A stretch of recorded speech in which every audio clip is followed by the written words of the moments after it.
All right, guys, welcome back to the channel. We're going to talk a little bit about trout stocking, what's going down in Maryland for the Maryland trout stocking. It is that time of year again after this lack of a mild winter for sure, which has actually been very, very beneficial for the states, both Maryland and Virginia, with trout stocking, because obviously they like to do this when the water is obviously a little bit colder, right?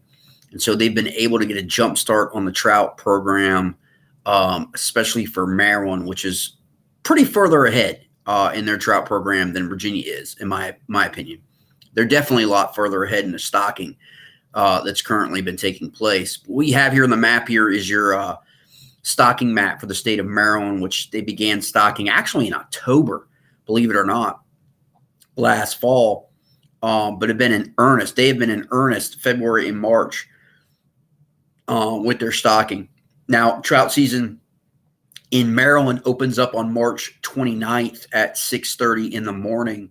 And I can imagine that, of the roughly, 240,000 trout, whether that be rainbow trout, brown trout, or golden trout, that have been raised in the Maryland hatcheries. That's right, 240,000 trout species, okay? Being stocked, throughout the state, covering 100 different fisheries and 19 localities. That is a massive undertaking. And I know there have been some other podcasts in the region that have kind of questioned stocking and criticized DNR for Maryland and a lot of the things that they do.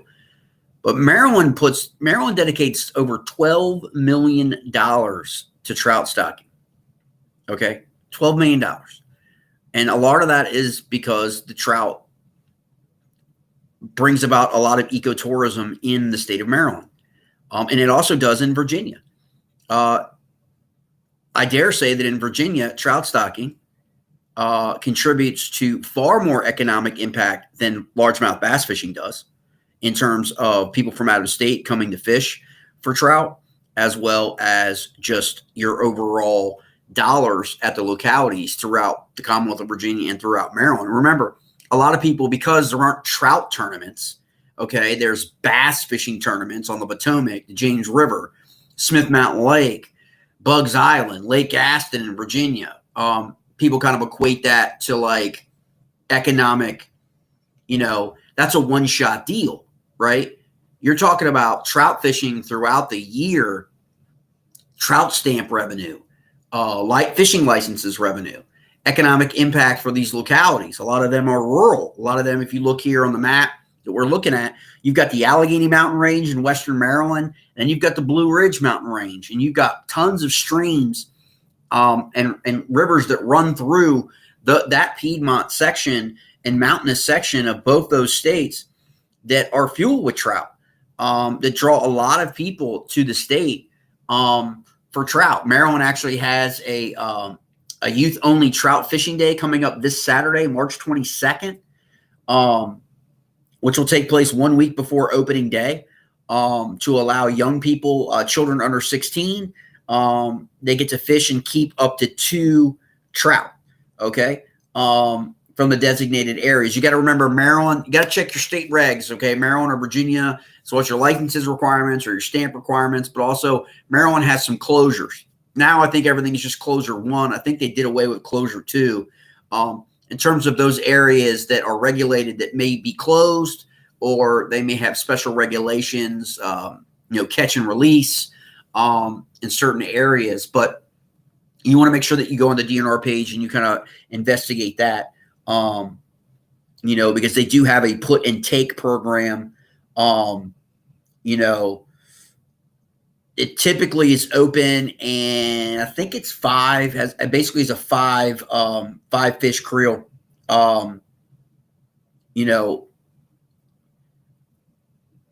in most areas of the state. Really all depends, because the different river systems and streams and all that, and that are stocked or not stocked or wild or stocked, have different different requirements. I know that's probably like one of the biggest considerations and criticisms that people people that trout, when people talk about trout fishing is the amount of regulations that you've got to follow and kind of be in the know about when you're out there fishing.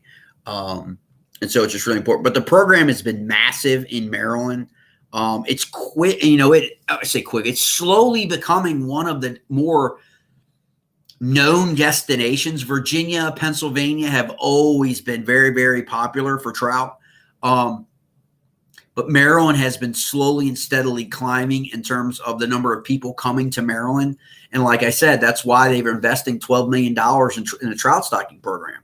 And because it is drawing more people to Maryland, for trout fishing. And you look at this map here, that is crazy. If you think about all these localities, and I've got Lake Needwood is the area being stocked. It's about 15 minutes from me. So that's why I have that highlighted on the map there. But all those blue dots represent either lakes or streams that are, and there's a few rivers in there, not many. They do stock the North Branch, Potomac River in Garrett County. They do stock the Yaak in a number of locations in Garrett County. But, in terms of Western Maryland, Allegheny County, Garrett County, Washington County, they are stocked. That's that upper left-hand corner. You can see that on the map in Western Maryland that are full of trout. And then as you get closer down between the Allegheny Mountain Range and then the Blue Ridge, and then beyond east of the Blue Ridge, it begins to become more of, smaller lakes and ponds, that are being stocked. PG County, for example, Prince George's County, right outside of D.C., they stock about 8 or 9 ponds in that county. You've got Carroll County, Charles County, Baltimore County, obviously on the east, Baltimore, the county that just outside Baltimore City. You've got areas, Hartford County, that are closer to Baltimore on that I-95 corridor, okay, being stocked with trout, okay? And so it's, it is an immense program that they have underway from not only the hatchery, from the hatchery to the streams and to the creeks and to the lakes in terms of a program. I think that $12 million figure would probably shock a lot of people in terms of how much money that Maryland's actually spending, on its trout stocking program. Again, rainbow trout, golden trout, brown trout, okay? And then relative to Virginia, when you look at Virginia's trout stocking program. And so, there are some arguments that Maryland has a harder time sustaining that trout population, but that also is conducive to the number of people that are actually fishing, that are coming to Maryland to actually fish after these places have been stocked, again, after March 29th, opening day. And you've just got like a big dynamic shift of what's kind of happening with DNR in terms of these programs now, to where there is a legitimate concern. There is a legitimate return on investment, okay, in trout fishing, more so than smallmouth bass. Obviously, I am a huge advocate for smallmouth bass, but I can understand why the state has reached a level of smallmouth bass population density they're comfortable with, that they're not going to spend the money, they're not going to spend more money on to continue to stock these river systems where a lot of times those fish can be sent downriver or what, as opposed to putting that money into trout that they can put into individual ponds, creeks, streams that empty into lakes, as well as a few rivers. So I understand that, that judgment that it's being made by DNR in terms of a return on investment that they're making.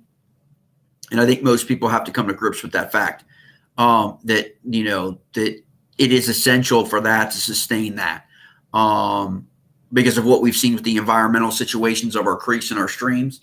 Oftentimes you find that there are camps, whether there's a bass camp or saltwater camp or trout camp, in terms of how are all these things shake out. But there's no denying that Maryland has spent a considerable amount of resources, time, and effort to stock all of these fisheries. And you can find this on the DNR website. This map will provide you, the exact numbers of, I know before in years past, I've kind of broken it down based on the amount, but for the most part, they're stocking 400, 500 to 600 of each kind in various locations at a time, sometimes as much as 2,000. Again, depending, the yak has gotten stocked numerous times at different places.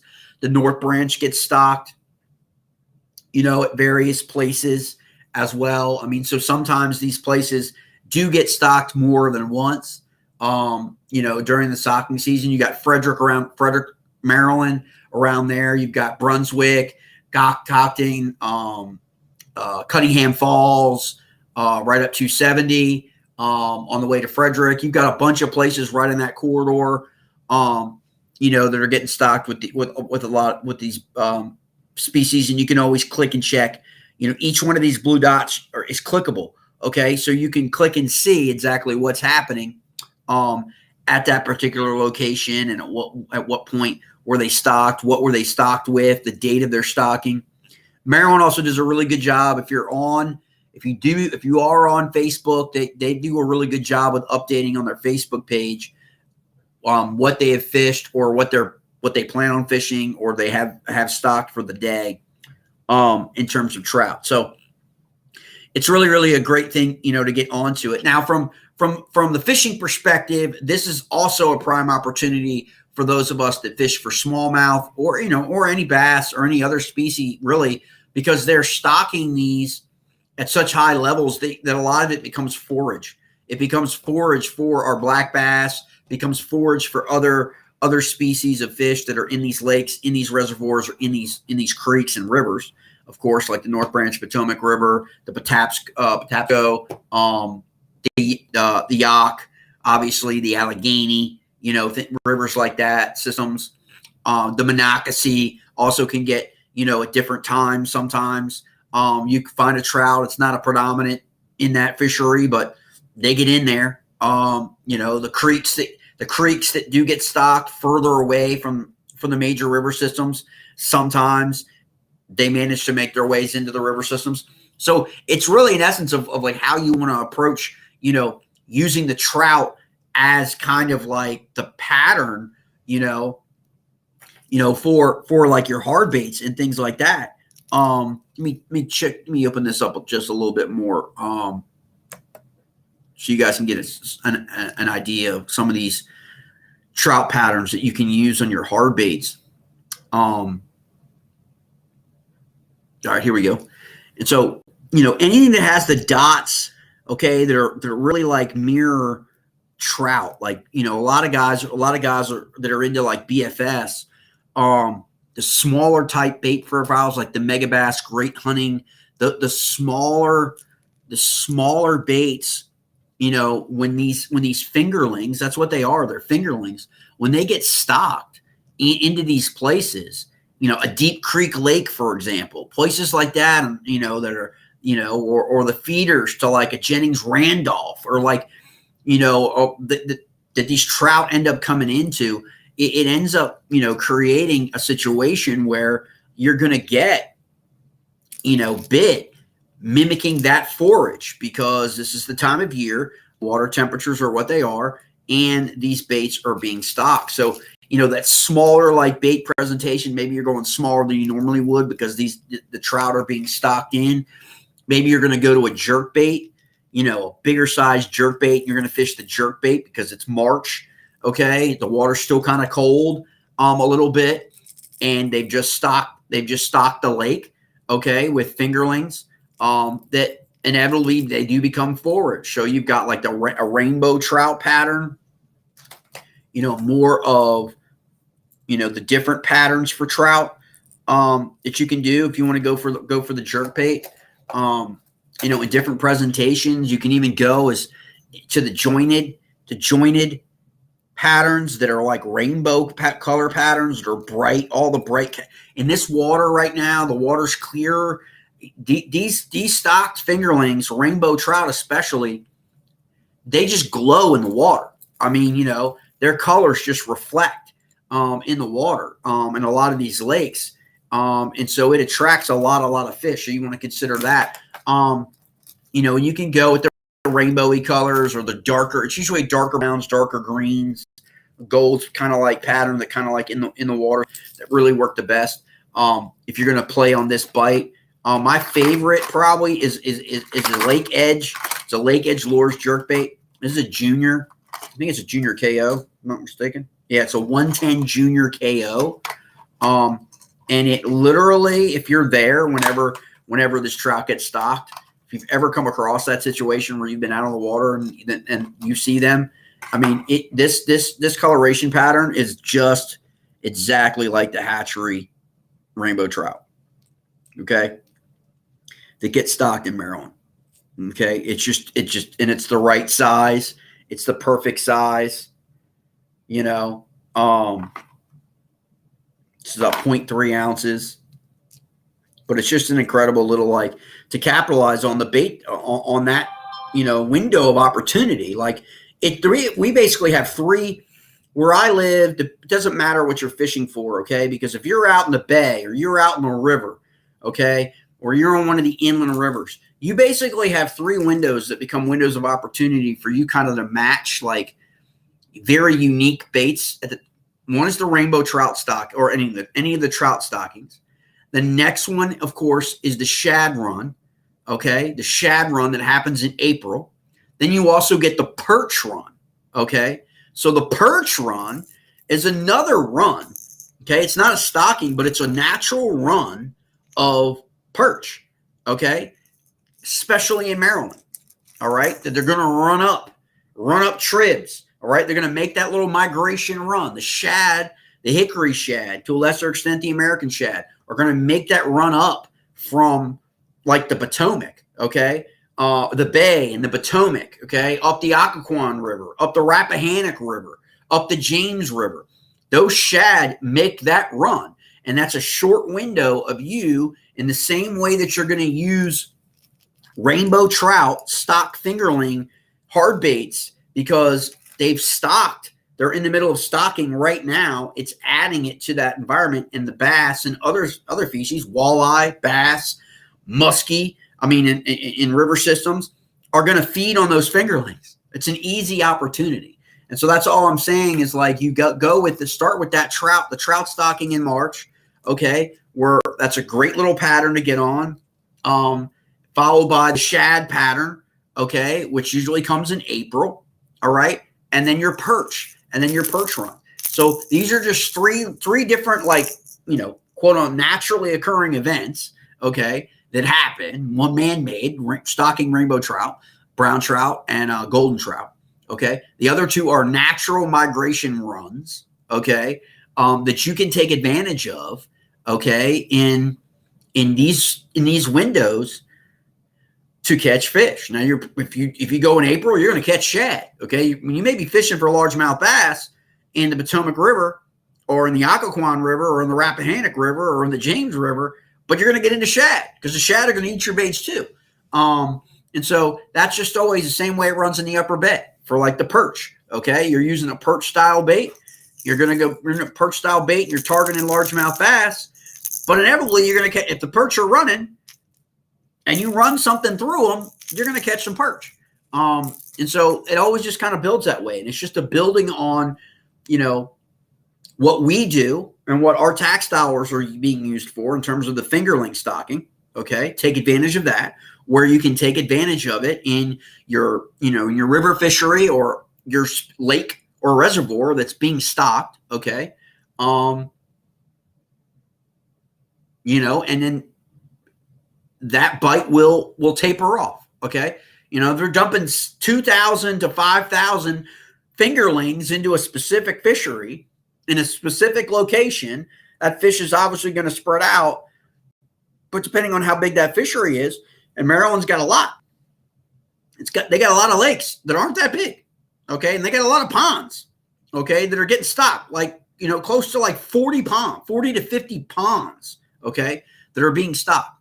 But again, just double check your licensing requirements, double check, depending on wherever you're fishing, Pennsylvania, Maryland, Virginia, check the dates, check your trout stamp requirements. If your state has a trout stamp requirement, check your closure data. Sometimes is it put and take, catch and release, how many, all of those things. A lot of these fisheries are really crystal clear water. It's good water. The areas are not being like restricted or monitored in terms of poor water quality. So a lot of people are taking the fish out of them and consuming them. It's nothing like a really good rainbow trout, okay, with some lemon juice and beurre blanc butter sauce, okay? I can tell you that right now. Other than walleye, it's probably my favorite.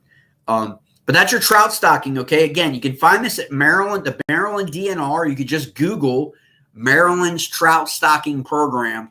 It'll pull you up to the DNR site, and there's going to be an icon for the trout stocking map, and that's what's going to take you to the page that's on the screen right here.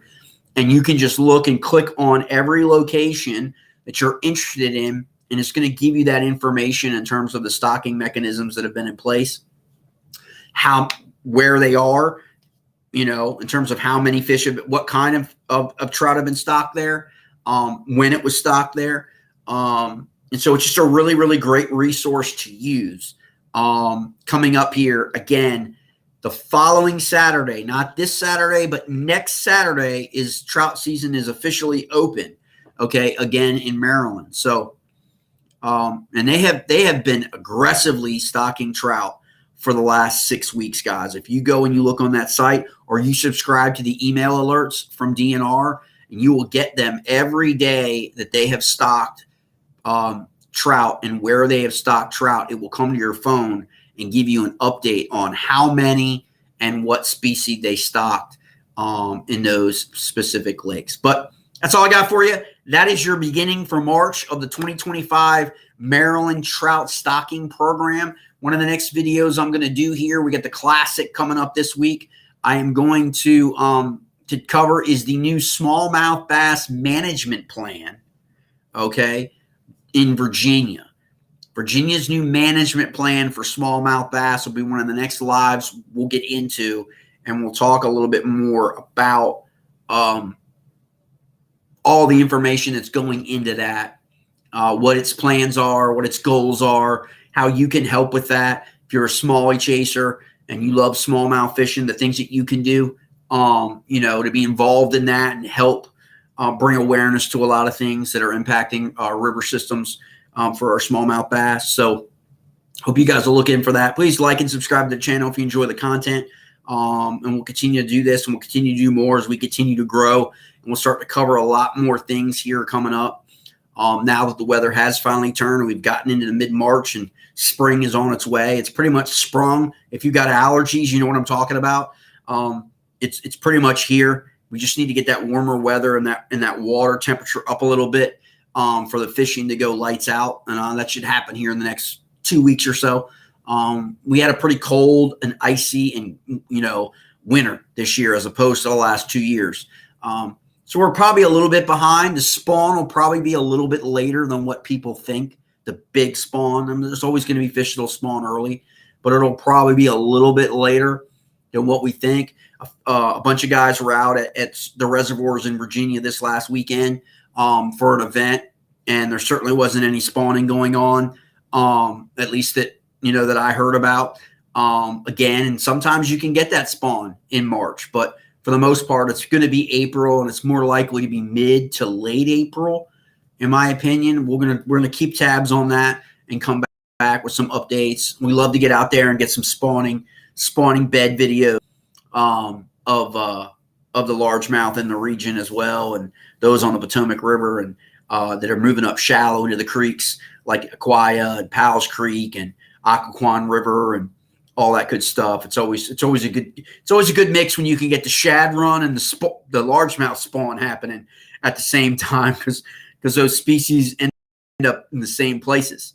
So it's a lot of fun. But all right, guys, again, like and subscribe to the channel. Always shoot me a message. My email will be in all my videos if you want to send me a private email or a concern or something that you want covered on the channel. or anything I can help you with. If you got any bait selections, obviously you've got here, if you're still tuning in, I'll throw this at the bottom really quick here before I hop off of here.